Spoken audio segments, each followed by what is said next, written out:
Emmanuel Macron au sommet Afrique-France à Montpellier. Face à lui, pas un seul chef d'État, mais de jeunes Africains. Le président voulait un dialogue sans filtre avec ces jeunes. Eh bien, il n'a pas été déçu, Benjamin Péter. Oui, le dialogue a été franc, à l'image de ce que souhaitait cette jeune femme venue du Mali qui se souvenait enfant d'avoir dû applaudir le passage d'un président français à Bamako. Moi, petite fille qui était au bord du goudron en train d'applaudir, me retrouve aujourd'hui en face du président français pour lui dire ce qui ne va pas. Oui, c'est historique.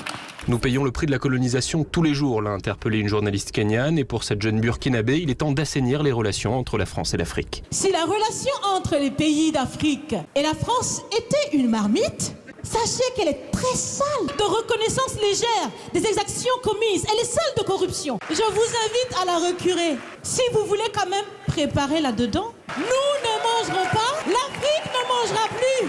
Emmanuel Macron est à l'aise, il répond du tac au tac. Pour lui, il faut assumer le passé, mais sans tomber dans la repentance. Et je ne voudrais pas non plus que vous vous mettiez à me reprocher tout ce que les autres ont pu faire ou font à côté, mais que j'ai décidé de ne plus faire moi. J'aurai le même sentiment d'injustice que vous. Il faut laver la marmite. Mais c'est pas vrai qu'on oubliera le passé et ses blessures. Et donc, il faut les assumer. Et le président a annoncé la création d'un fonds d'innovation démocratique indépendant pour soutenir des initiatives qui vont dans le sens de l'alternance démocratique. Et sur le plan culturel, la restitution de 26 œuvres au Bénin dans les prochaines semaines. Benjamin Péter à Montpellier pour Europe 1.